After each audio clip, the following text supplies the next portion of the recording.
नमस्ते, जय हिंद। कैसे हैं आप? आज के इस वीडियो में हम बात करने वाले हैं agriculture status in Himachal Pradesh.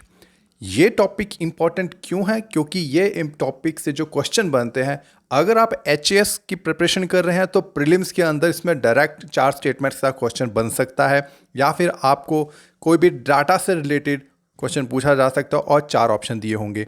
Mains में इसकी इंपॉर्टेंस उससे भी ज़्यादा है, क्योंकि मेंस के अंदर आपको एग्रीकल्चर सेक्टर या उसके अलाइड सेक्टर्स के ऊपर क्वेश्चन पूछा जा सकता है। जैसे फॉर एग्जांपल मैं एक सिंपल एग्जांपल दूं, और आपको पूछ लिया जाए discuss about the agriculture status in Himachal Pradesh, ठीक है, 200 वर्ड 300 वट एवर कैसे भी है, तो इस वीडियो में मैं जो आपको डाटा या इन्फॉर्मेशन दे रहा हूँ वो आपको आपका आंसर लिखने में जो आपको मटेरियल चाहिए, जो डाटा चाहिए, वो हेल्प करेगा। उससे होगा क्या? उससे आपका आंसर अच्छा बनेगा, इफेक्टिव बनेगा, और एग्जामिनर को समझ में आएगा कि जो कैंडिडेट है उसको नॉलेज है, और आपको अच्छे मार्क्स मिलेंगे जो आपको आगे स्कोरिंग करने में हेल्प करेगा। अगर आप एचएस के अलावा एलाइड की एग्ज़ाम की तैयारी कर रहे हैं या हमीरपुर बोर्ड के किसी एग्ज़ाम की तैयारी कर रहे हैं, तो उसमें भी ये हेल्प करता है, क्योंकि इसमें जो इन्फॉर्मेशन प्रोवाइड है उसमें डायरेक्ट क्वेश्चन भी बन सकते हैं। ठीक है, तो आइए बिना कोई समय गवाए हम फटाफट कोशिश करते हैं इस चीज़ों को समझने की। मैंने एक प्रयास किया है कि आपकी मदद करने का, उम्मीद करता हूँ ये मदद करेगा। दोस्तों, मेरा नाम है मनिंदर बग्गा। मैं बीटेक हूँ मैकेनिकल इंजीनियरिंग में हिमाचल यूनिवर्सिटी से, एमटेक हूँ मटेरियल साइंसेज में एनआईटी हमीरपुर में। अगर आपका कोई भी क्वेरी है, आप एग्ज़ाम रिलेटेड है, सिलेबस रिलेटेड है, या आप कोई भी गाइडेंस लेना चाहते हैं, कोई डिस्कशन करना चाहते हैं, डाउट्स हैं, तो आप मुझे मेरे ईमेल पर मेल कर सकते हैं, अपना सवाल पूछ सकते हैं, और व्हाट्सएप नंबर यहाँ सामने लिखा हुआ, आप मुझे व्हाट्सएप करके भी अपनी क्वेरी जान सकते हैं। देखिए, किसी भी चीज़ को समझने से पहले उसका बैकग्राउंड के बारे में जानना हमें बहुत ज़्यादा ज़रूरी है। तो हिमाचल स्टेट जो है वो अकॉर्डिंग टू 2011 का जो सेंसेक्स है उसके मुताबिक कि 89.96% जो हिमाचलीज हैं वो रूरल एरियाज़ में बसते हैं। मीन जो रूरल पॉपुलेशन है वो 89.96% है अभी भी, एज़ पर 2011 सेंसेक्स। तो ये एक बहुत ही आपको इंपॉर्टेंट टॉपिक बन जाता है, एक पॉइंट बन जाता है फॉर द एग्जामिनेशन। और जितना भी आपका हिमाचल का रूरल क्षेत्र है, या मोस्ट जो डिपेंडेंसी है हिमाचल की, वो आपके एग्रीकल्चर और हॉर्टिकल्चर रिलेटेड जो भी आपके सेक्टर्स हैं उस पे है। क्योंकि जो एग्रीकल्चर और अलाइड सेक्टर है वो डायरेक्ट एम्प्लॉयमेंट प्रोवाइड करता है, जो कि लगभग 70% है टोटल वर्कर्स की। ठीक है, तो ये एक बहुत बड़ा फैक्टर बन जाता है कि लगभग 90% रूरल पॉपुलेशन और 70% ऑफ द टोटल वर्कर्स को डायरेक्ट एम्प्लॉयमेंट देना। तो आप यहाँ से समझ सकते हैं कि स्टेट जीडीपी के अंदर भी एग्रीकल्चर अलाइड सेक्टर का कितना ज़्यादा रोल है, कि हमारे जो इकोनॉमिक सर्वे होता है या बजट होता है उसके अंदर अलग से इससे चैप्टर भी होता है। यहाँ पे कुछ एक इम्पॉर्टेंट डाटा है जो डिस्ट्रीब्यूशन ऑफ लैंड होल्डिंग के बारे में बताता है। देखिए, distribution of land holding exam में आती है, पहले भी आ चुकी है और आगे भी पूछी जाएंगी। तो यहाँ पर आपको सिंप्लीफाई वे से बताने की कोशिश की है मैंने, जिसमें पहले सेक्शन में आप देख सकते हैं साइज ऑफ होल्डिंग हेक्टर्स में है, फिर कैटेगरी ऑफ फार्मर, फिर average size of holding hectares के अंदर तो area in lakh hectare with percentage दे रखा है। तो सवाल क्या बन सकता है कि आपको पूछा जा सकता है कि जी बिलो 1 जो कौन सा मार्जिन ऑफ फार्मर है उसकी एवरेज साइज ऑफ होल्डिंग क्या है, तो वो आपको पता होनी चाहिए परसेंटेज में भी और हेक्टर्स के अंदर भी। तो बिलो 1 जो है वो मार्जिनल फार्मर्स काउंट किए जाते हैं, जिनकी एवरेज साइज ऑफ जो होल्डिंग है हेक्टर्स के अंदर वो 0.40 है। अगर वहीं पे मैं एरिया लाख हेक्टर कलेक्टिवली देखूं टोटल, वो बनती है 2.86 लाख हेक्टर, जो कि 30.30% है टोटल एरिया का। ठीक है, जितने एरिया में ऑपरेशनल होल्डिंग बोलते हैं, आगे बताऊंगा, जहाँ पे खेती की जा रही है, अलाइड एक्टिविटीज़ की जा रही है, ठीक है, उसका 30.30% है। अगर 1 से 2 साइज होल्डिंग जो है वो हेक्टेयर में 1 to 2 हेक्टेयर्स है, तो वो स्मॉल फार्मर्स की कैटेगरी में आता है, और इसकी जो एवरेज साइज ऑफ होल्डिंग है हेक्टेयर में 1.39 हेक्टेयर्स है। उसी तरह से 2.42 इसकी लाख हेक्टेयर्स में है, और ये 25.60% की होल्डिंग बनाता है। उसी तरह से 2 से 4 हेक्टर्स जिनकी लैंड होल्डिंग है वो सेमी मीडियम फार्मर्स की कैटेगरी में आते हैं, और 2.72 जो है इसका एवरेज साइज ऑफ होल्डिंग बनता है। उसी तरह से 2.23 जो है एरिया है लाख हेक्टर्स में सेमी मीडियम फार्मर्स के अंडर, और 23.62% जो वो उनका शेयर है सेमी मीडियम फार्मर्स का। 4 to 10 hectares land holding medium farmers की होती है, ये मीडियम फार्मर्स कैटेगरी में है। तो और 5.62 जो है वो एवरेज साइज ऑफ होल्डिंग है इन हेक्टर्स में, और इनका जो एरिया लैख हेक्टर है 1.46 है, और परसेंटेज में होल्डिंग 15.47। आप देखेंगे ये जो एरिया लैख हेक्टर ये धीरे धीरे घटता जा रहा है, और यहाँ पे मार्जिनल से हम लार्ज की तरफ जा रहे हैं।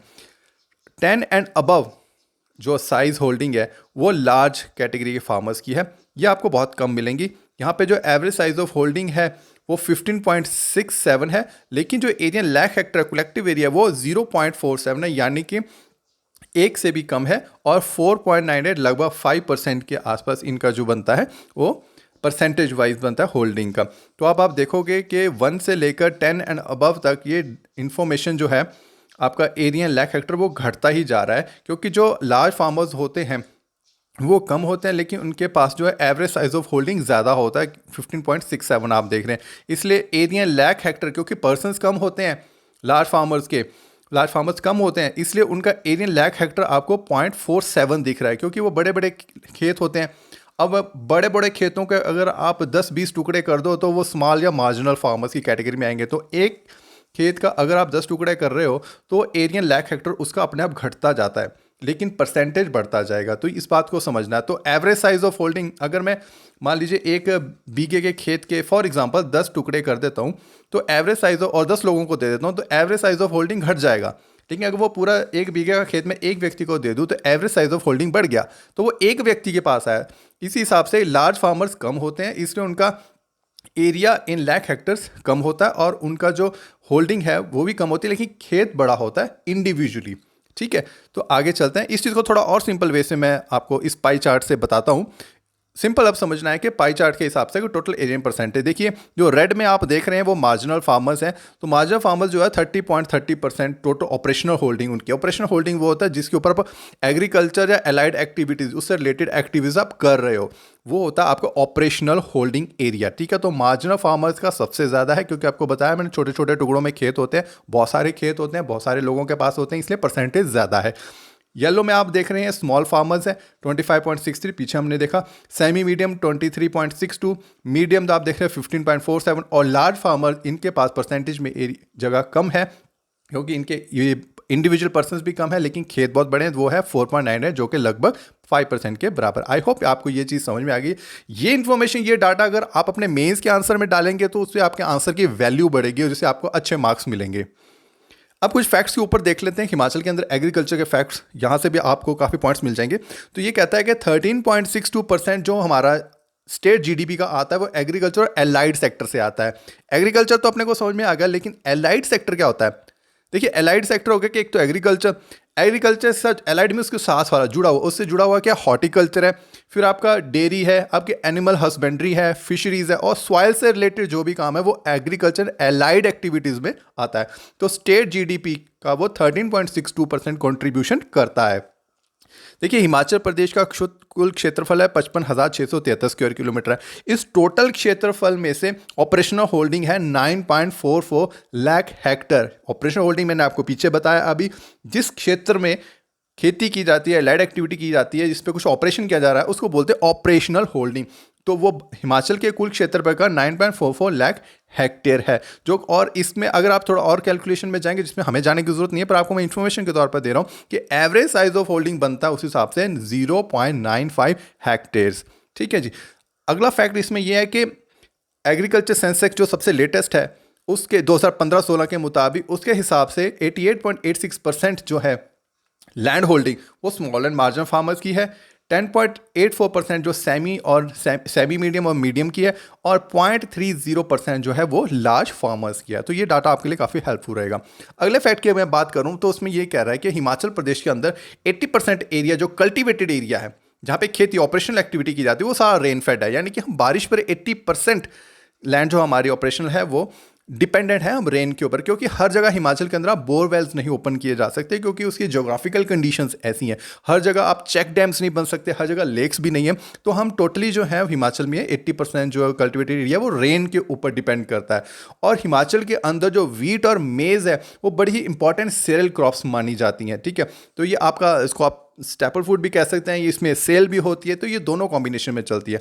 अगर मैं एग्रो क्लाइमेटिकली हिमाचल की बात करूँ तो हिमाचल को 4 जोन में डिवाइड किया गया है। एक है सब ट्रॉपिकल, सब माउंटेन एंड लो हिल्स। देखिए जब मैं ये 4 बोलूंगा तो आपके माइंड में मैप आ जाना चाहिए एकदम से, हिमाचल का लाहौल स्पीति से लेके नीचे सिरमौर तक का सारा आपके माइंड में आ जाना चाहिए कि क्या कंडीशन है ज्योग्राफिकली। पहला है सब ट्रॉपिकल, सब माउंटेन एंड लो हिल। तो सब ट्रॉपिकल क्या होता है ये आपको पता होना चाहिए। अभी मैं यहाँ नहीं बता सकता, ज्योग्राफी का पार्ट है, वीडियो बहुत एक्सटेंड कर जाएगा और हम टॉपिक से आउट हो जाएंगे। दूसरा है सब टेम्परेट, सब ह्यूमिड, मिड हिल्स। अब मिड हिल्स बोला है तो आपके माइंड में आना चाहिए कि हिमाचल में मिड हिल एरिया कौन सा है, लो हिल एरिया कौन सा है, ठीक है। थर्ड है wet temperate high hills. High hill पे पहुंच गए तो वेट टेम्परेट रीजन कौन सा हुआ, एग्जाम पॉइंट ऑफ व्यू से ये चीज़ बहुत इंपॉर्टेंट है ज्योग्राफी के अंदर। चौथा है dry temperate high hills and cold desert. जब कोल्ड डेजर्ट बोला तो क्लिक करेगा फाइंड में, लाहौल स्पीति की बात हो रही है, ठीक है। तो आगे चलते हैं। तो 2 तरह की बेसिक क्रॉप्स होती हैं, सीजन होते हैं, खरीफ क्रॉप और राबी क्रॉप। खरीफ क्रॉप वो होती है जो रेनी सीजन में बोई जाती है, जैसे अभी हमारी बरसात का सीजन चल रहा है तो अभी आपने मैक्सिमम आपने देखा चावल लगाया जा रहा है या मेज़ लगाया जा रहा है, मैं मोटी मोटी बात कर रहा हूँ, ठीक है। लगाई और भी चीज़ें जाती हैं। तो रेनी सीजन जो है इंडिया के अंदर वो जून से सितंबर तक रहता है। तो इसमें पैडी, मेज, सोयाबीन, ग्राउंडनट, कोकोनट, ये सारी चीज़ें जो है, सॉरी माफ़ कीजिएगा, नॉट कोकोनट बट कॉटन, ये खरीफ क्रॉप के कैटेगरी में आते हैं, तो ये लगाया जाता है। राबी जो ये अक्टूबर मार्च, जो सर्दियाँ आती हैं और फिर सर्दियाँ ख़त्म होने का जो विंटर सीजन जो है हमारा, वहाँ पे राबी लगाई जाती है। इसमें अंदर वीट सबसे इंपॉर्टेंट है, ग्राम है, पीज है, मस्टर्ड है और लिंसीड है। आप भी अपने खेतों में ये सब चीज़ें लगाते होंगे। अगले फैक्ट की मैं बात करूँ तो कांगड़ा डिस्ट्रिक्ट जो है सबसे ज़्यादा हिमाचल के अंदर जो सबसे ज़्यादा रेनफॉल रिसीव करना डिस्ट्रिक्ट है वो कांगड़ा है। उसके बाद नंबर 2 पे आता है चंबा, फिर सिरमौर, फिर मंडी। ये फैक्ट भी इंपॉर्टेंट है प्रीलिम्स पॉइंट ऑफ व्यू से।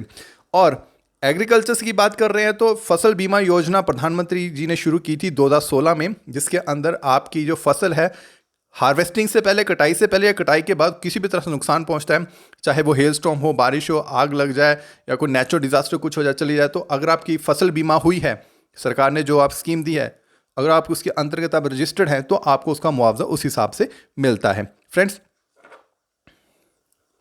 उम्मीद करता हूं कि ये वीडियो आपको बहुत इंफॉर्मेटिव लगा होगा और मैं श्योर कहता हूं कि आप चाहे हिमाचल प्रदेश सर्विस कमीशन के एग्जाम की तैयारी करें, हमीरपुर बोर्ड की तैयारी कर रहे हैं, यह फैक्चुअल इन्फॉर्मेशन आपको एग्जाम में बहुत हेल्प करेगी।